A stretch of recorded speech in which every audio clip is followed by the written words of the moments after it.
એવી છે કે સ્ટેશન વિસ્તારની પાસે ગેલોડ હોટલ આવેલી છે.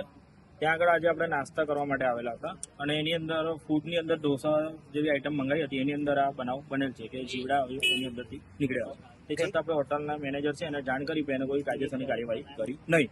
તે છતાં આજે હું સવારે એકવાર નાસ્તો માટે આવેલો ત્યારે પણ આ બનાવ બન્યો છે. એટલે આપણી એક માંગણી એવી છે કે બ્રાન્ડ હોટલોને પણ એકવાર રિસર્ચ કરવું જોઈએ.